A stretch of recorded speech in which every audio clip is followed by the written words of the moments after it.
ಒಂದು ರಥವನ್ನು ಎಳಿಬೇಕಾದ್ರೆ ಒಬ್ಬರು ಇಬ್ಬರು ಬಂದರು ಎಳೆದ್ರೆ ಸಾಕಾಗುವುದಿಲ್ಲ. ಎಲ್ಲರೂ ಸೇರಿಕೊಂಡು ರಥವನ್ನು ಎಳೆದಾಗ ಆ ರಥ ಹೇಗೆ ಸಾಂಗವಾಗಿ ಅದು ಮುಂದೆ ನಡೀತದೋ, ಶುದ್ಧಿ ಪ್ರಕ್ರಿಯೆ ಅನ್ನುವಂಥದ್ದು ಒಳ್ಳೆಯ ಚೈತನ್ಯ ಬರಬೇಕಾದ್ರೆ ದುಷ್ಟ ಚೈತನ್ಯಗಳು ಇರುವಂತಹ ಸಂದರ್ಭದಲ್ಲಿ ನಾವು ಅಂತಹ ದುಷ್ಟ ಶಕ್ತಿಗಳನ್ನು, ದುರ್ಬಾಧೆಗಳೇನುಂಟು ಅದನ್ನೆಲ್ಲವೂ ಕೂಡ ನಾವು ನಿರಸನವನ್ನು ಮಾಡಬೇಕು. ಸಪ್ತಶುದ್ಧಿ ಅಂತ, ಪ್ರಾಸಾದ ಶುದ್ಧಿ ಅಂತ, ಕೆಲವೊಂದು ರಕ್ಷೋಬಾಧೆಗಳು ಅಂತ. ನಾವು ಪ್ರಧಾನ ಅಂಗವಾಗಿ ನಾವು ಇನ್ನೊಂದು ಮಾಡುವಂತಹದ್ದು ಬ್ರಹ್ಮಕಲಶೋತ್ಸವ ಅಂತ. ಆ ಚತುರ್ನವತಿ ಕಲೆಗಳನ್ನೆಲ್ಲ ಆವಾಹಿಸಿಕೊಂಡು ಆ ಬ್ರಹ್ಮಕಲಶವನ್ನ ಒಳ್ಳೆಯ ಸುಮುಹೂರ್ತದಲ್ಲಿ ನಾವು ಅಭಿಷೇಕವನ್ನ ಮಾಡಿಕೊಂಡು ಆ ಬಿಂಬದಲ್ಲಿ ಬೇಕಾಗುವಂತ ಎಲ್ಲ ನ್ಯಾಸಾದಿಗಳನ್ನ ಮಾಡುವ ಮುಖಾಂತರವಾಗಿ ಆ ದೇವರ ಚೈತನ್ಯ ಅದರಲ್ಲಿ ಪರಿಪೂರ್ಣವಾಗಿ ಬರುವಂತಹದ್ದು. ಪಡುಬಿದ್ರೆಯ ಮಹಾಗಣಪತಿ ಸಹಿತನಾದಂತಹ ಮಹಾಲಿಂಗೇಶ್ವರ ದೇವರ ಪ್ರತಿಷ್ಠಾ ಬ್ರಹ್ಮ ಕಲಶೋತ್ಸವ ಸಂದರ್ಭದಲ್ಲಿ ನಾವೆಲ್ಲರೂ ಕೂಡ ಸೇರಿದ್ದೇವೆ. ಆ ಪ್ರಕಾರವಾಗಿ ಮೊದಲನೇ ದಿವಸ ನಾವು ಶುದ್ಧಿ ಪ್ರಕ್ರಿಯಾದಿಗಳನ್ನ ನಾವು ಮಾಡುವಂತಹದ್ದು. ಶುದ್ಧಿ ಪ್ರಕ್ರಿಯೆ ಅನ್ನುವಂಥದ್ದು ಒಳ್ಳೆಯ ಚೈತನ್ಯ ಬರಬೇಕಾದ್ರೆ ದುಷ್ಟ ಚೈತನ್ಯಗಳು ಇರುವಂತಹ ಸಂದರ್ಭದಲ್ಲಿ ಕೆಲವೊಂದು ಅಡೆತಡೆಗಳು, ತೊಂದರೆಗಳೆಲ್ಲ ಬರುವಂತಹ ಸಾಧ್ಯತೆಗಳಿರ್ತದೆ. ನಾವು ಅಂತಹ ದುಷ್ಟ ಶಕ್ತಿಗಳನ್ನ, ದುರ್ಬಾಧೆಗಳೇನುಂಟು ಅದನ್ನೆಲ್ಲವೂ ಕೂಡ ನಾವು ನಿರಸನವನ್ನ ಮಾಡಬೇಕು ಅಂತ. ಹಾಗಾಗಿ ಮಾಡುವಂತಹ ಶುದ್ಧಿ ಪ್ರಕ್ರಿಯೆಗಳುಂಟು. ಅದರಲ್ಲಿ ಮೊದಲನೇದು ಸಪ್ತಶುದ್ಧಿ ಅಂತ. ಭೂಗತವಾದಂತಹ ಏನೇ ಒಂದು ದೋಷಗಳಿದ್ರು ಕೂಡ ಅದೆಲ್ಲ ಪರಿಹಾರಕ್ಕೋಸ್ಕರವಾಗಿ ಮಾಡುವಂತಹ ಸಪ್ತಶುದ್ಧಿ ಪ್ರಕ್ರಿಯೆ. ಅದೇ ರೀತಿಯಾಗಿ ಪ್ರಾಸಾದ ಶುದ್ಧಿ ಅಂತ. ಪ್ರಾಸಾದ ಅಶುದ್ಧಿ ಆಗಿದ್ರೆ, ಜೀರ್ಣಾವಸ್ಥೆಯಲ್ಲಿದ್ದಂತಹ ದೇವಾಲಯನ್ನ ನಾವು ಉದ್ಧಾರ ಮಾಡಿದ್ದೇವೆ, ಆ ಸಂದರ್ಭದಲ್ಲಿ ಕೆಲಸ ಕಾರ್ಯಗಳನ್ನ ಮಾಡುವಂತಹ ಸಂದರ್ಭದಲ್ಲಿ ನಮ್ಮಿಂದ ಕೆಲವೊಮ್ಮೆ ಅಶುದ್ಧಿಗಳಾಗ್ತದೆ. ಆ ಅಶುದ್ಧಿಯ ಪರಿಹಾರಕ್ಕೋಸ್ಕರವಾಗಿ ನಾವು ಪ್ರಾಸಾದದಲ್ಲಿರ್ತಕ್ಕಂತಹ ಶೇಷ ದೋಷಗಳ ಪರಿಹಾರಕ್ಕೋಸ್ಕರವಾಗಿ ನಾವು ಆ ಅಶುದ್ಧಿಯನ್ನು ನಿವಾರಣೆ ಮಾಡಿಕೊಂಡು ಶುದ್ಧವನ್ನ ಮಾಡಿಕೊಂಡು ಆನಂತರ ಕೆಲವೊಂದು ರಕ್ಷೋಬಾಧೆಗಳು ಅಂತ ಹೇಳಿದ್ರೆ, ದೇವಸ್ಥಾನ ನಿರ್ಮಾಣವನ್ನ ಮಾಡುವಂತಹ ಸಂದರ್ಭದಲ್ಲಿ ಕೆಲವೊಂದು ಕಲ್ಲು, ಮಣ್ಣು, ಮರಗಳನ್ನು ನಾವು ಎಲ್ಲೆಲ್ಲಿಂದ ತರ್ತೇವೆ. ಕೆಲವೊಂದು ನಿಯಮಗಳಿದೆ.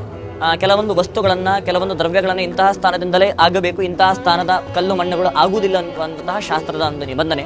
ಹಾಗಾಗಿ ಆಗಮ ಶಾಸ್ತ್ರದ ಪ್ರಕಾರವಾಗಿ ತಿಳಿಸಿದಂತಹ ರೀತಿಯಲ್ಲಿ ನಾವು ಮಾಡುವಂತಹ ರಾಕ್ಷೋಗ್ನ ಹೋಮ ಅಂತ, ಯಾವುದೇ ಒಂದು ದುಷ್ಟ ಬಾಧೆಗಳಿದ್ರು ಕೂಡ ಅದರ ನಿರಸನಕ್ಕೋಸ್ಕರವಾಗಿ ಮಾಡುವಂತಹ ರಾಕ್ಷೋಗ್ನ ಹೋಮ.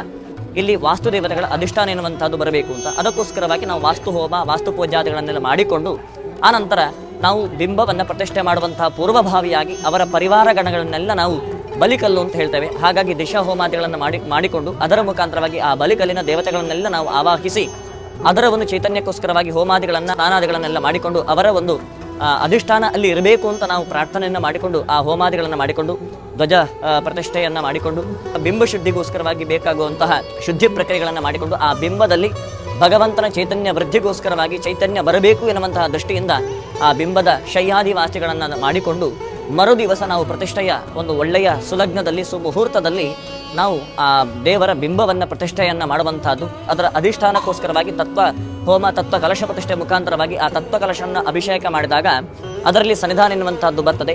ಕೇವಲ ಅದರಿಂದ ಮಾತ್ರ ಸನ್ನಿಧಾನ ಅಲ್ಲ, ನಾವು ಪ್ರಧಾನ ಅಂಗವಾಗಿ ನಾವು ಇನ್ನೊಂದು ಮಾಡುವಂತಹದ್ದು ಬ್ರಹ್ಮಕಲಶೋತ್ಸವ ಅಂತ. ಆ ಕಲಶದಲ್ಲಿ ಇಡೀ ಬ್ರಹ್ಮಾಂಡ ಎಂಬುದಾಗಿ ನಾವು ಸಂಕಲ್ಪವನ್ನ ಮಾಡಿಕೊಂಡು ಆ ಚತುರ್ನವತಿ ಕಲೆಗಳನ್ನೆಲ್ಲ ಆವಾಹಿಸಿಕೊಂಡು ಆ ಬ್ರಹ್ಮ ಕಲಶವನ್ನ ಒಳ್ಳೆಯ ಸುಮುಹೂರ್ತದಲ್ಲಿ ನಾವು ಅಭಿಷೇಕವನ್ನ ಮಾಡಿಕೊಂಡು ಆ ಬಿಂಬದಲ್ಲಿ ಬೇಕಾಗುವಂತ ಎಲ್ಲ ನ್ಯಾಸಾದಿಗಳನ್ನ ಮಾಡುವ ಮುಖಾಂತರವಾಗಿ ಆ ದೇವರ ಚೈತನ್ಯ ಅದರಲ್ಲಿ ಪರಿಪೂರ್ಣವಾಗಿ ಬರುವಂತಹದ್ದು. ಒಂದು ರಥವನ್ನ ಎಳಿಬೇಕಾದ್ರೆ ಒಬ್ಬರು ಇಬ್ಬರು ಬಂದರು ಎಳೆದ್ರೆ ಸಾಕಾಗುವುದಿಲ್ಲ.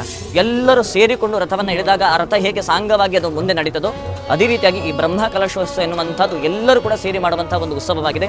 ಹಾಗಾಗಿ ಈ ಉತ್ಸವದಿಂದ ಮುಖ್ಯವಾಗಿ ಆ ಮಹಾಲಿಂಗೇಶ್ವರ ದೇವರು, ಗಣಪತಿ ದೇವರು ಸಂತುಷ್ಟನಾಗಿದ್ದುಕೊಂಡು ಆ ಬಿಂಬದಲ್ಲಿದ್ದುಕೊಂಡು ಇಡೀ ಲೋಕದ ಜನತೆಗೆ ಸನ್ಮಂಗಲವನ್ನು ಅನುಗ್ರಹ ಮಾಡಲಿ ಅಂತ ನಾವೆಲ್ಲರೂ ಕೂಡ ಈ ಸಂದರ್ಭದಲ್ಲಿ ದೇವರಲ್ಲಿ ನಾವು ಪ್ರಾರ್ಥನೆ ಮಾಡುವಂತ ಹೇಳಿ ಶಿಕ್ಷಣ ಮಾಡೋಣ.